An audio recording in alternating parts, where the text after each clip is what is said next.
Assalamualaikum warahmatullahi wabarakatuh. Saya Dea Vinda, NIM 6101421001 PGKR International. Pada kali ini saya akan menjawab pertanyaan lisan mengenai perkembangan dan belajar gerak yang telah tercantum di Elena. Sebelumnya saya telah menyiapkan kertas yang berisi pertanyaan-pertanyaan yang telah dicantum di Elena. Kertas ini berisi pertanyaan-pertanyaan. Oke, langsung saja pada pertanyaan pertama. Jelaskan mengapa perkembangan dan belajar gerak sangat penting dipelajari oleh calon guru pendidikan jasmani.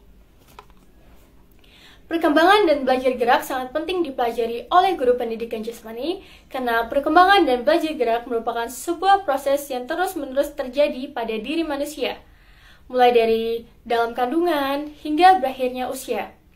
Sehingga dalam menyampaikan materinya, guru pendidikan jasmani harus benar-benar memahami bagaimana proses perkembangan dan belajar gerak, mulai dari usia sebelum kandungan hingga lanjut usia atau lansia. Sehingga nantinya apabila menyampaikan materi, guru tersebut tidak melakukan kesalahan, dan guru tersebut pun dapat menyampaikan materi sesuai dengan usia siswanya, sehingga nantinya siswanya dapat memahami materi tersebut dengan benar, sehingga akan menghasilkan sebuah gerakan yang efektif dan efisien. Seperti halnya apabila anak sekolah dasar diberikan materi olahraga anak SMA, maka kemungkinan besar anak SD tersebut tidak dapat memahami materi olahraga anak SMA karena ketidaksesuaian antara usia, perkembangan, dan belajar geraknya. Oleh karena itu, alangkah lebih baik apabila guru pendidikan jasmani lebih memahami mengenai proses perkembangan dan belajar gerak. Untuk pertanyaan selanjutnya, jelaskan serta berikan contoh minimal 2 dari tahapan gerak. Jadi, tahapan gerak itu ada 3. Yang pertama tahapan kognitif, tahapan gerak, dan tahapan otomatisasi. Tahapan kognitif itu di mana kita berpikir lebih menonjol, kita mengetahui bagaimana konsep gerak yang sesungguhnya. Untuk selanjutnya pada tahapan gerak, kita kan sudah mengetahui konsepnya bagaimana. Nah, pada tahapan gerak ini, kita dapat mengetahui bagaimana pola gerak yang harus kita kembangkan. Sehingga pola gerak yang kita ketahui sebelumnya, terus kita kembangkan dalam tahapan gerak ini. Sehingga nantinya akan menghasilkan siswa yang terampil dalam gerakan pada tahapan gerak ini. Nah, untuk yang terakhir, tahapan otomatisasi. Sebelumnya kan kita telah mempelajari tahapan gerak pada tahapan kognitif dan tahapan gerak. Nah, pada tahapan otomatisasi ini, kita dapat memperhalus gerakan yang telah kita pelajari sebelumnya. Sehingga nantinya, dalam proses melakukan gerakan pada tahap otomatisasi ini, kemungkinan performa kita atau performa siswa yang dilatih oleh guru pendidikan jasmani akan lebih terampil. Seperti itu. Oke, untuk pertanyaan selanjutnya. Faktor-faktor fungsi syaraf yang mempengaruhi gerak manusia. Faktor-faktor fungsi syaraf yang mempengaruhi gerak manusia. Fungsi syaraf ini sangat mempengaruhi gerak manusia, di mana semakin lama, maka fungsi syaraf ini akan semakin menurun seiring dengan bertambahnya usia manusia. Yaitu, di mana kita nantinya pada saat kita sudah lansia, kita sudah berumur, kita sudah tua istilahnya, nanti kemungkinan syaraf itu akan menurun, di mana kita menjadi menurunnya daya ingat kita, terus penglihatan kita menjadi rabun, melemahnya otot-otot kita, sehingga kita yang awalnya semulanya kita segar, kuat, bugar, pada saat usia tua, kita itu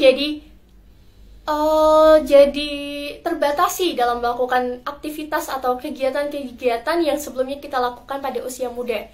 Sehingga pada usia tua kemungkinan besar, yaitu tadi yang saya sampaikan, melemahnya otot kita, terus mata kita menjadi rabun, dan daya ingat kita kemungkinan berkurang. Karena menurut saya, faktor-faktor yang mempengaruhinya itu berhubungan dengan faktor-faktor yang mempengaruhi syaraf itu berhubungan dengan bertambahnya usia kita. Sehingga semakin lama, maka syaraf kita pun fungsinya akan semakin menurun. Seperti itu. Selanjutnya transfer positif, negatif, dan netral. Pada transfer positif ini bersifat menguntungkan, di mana penguasaan keterampilan sebelumnya dapat ia olah dan ia kembangkan pada penguasaan keterampilan berikutnya. Contohnya, terdapat siswa yang mengikuti kegiatan bela diri karate di lingkungan daerahnya. Kemudian, pada lingkungan sekolahnya terdapat ekstrakurikuler karate dan siswa tersebut mengikutinya.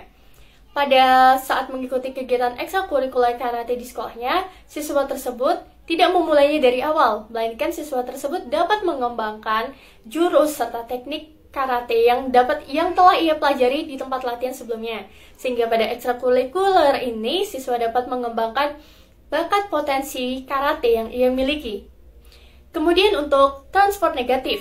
Transfer negatif ini bersifat tidak menguntungkan, di mana penguasaan keterampilan sebelumnya itu menghalangi ia dalam penguasaan keterampilan berikutnya. Contohnya itu seperti atlet badminton yang mengikuti latihan tenis. Badminton dan tenis itu merupakan olahraga yang berbeda, di mana apabila tekniknya pun berbeda. Jadi apabila atlet badminton mengikuti tenis, kemungkinan ia akan merasa kebingungan karena tekniknya yang berbeda. Mungkin seperti itu. Dan untuk yang terakhir ada transfer netral. Transfer netral ini tidak mempengaruhi pada keterampilan gerak berikutnya.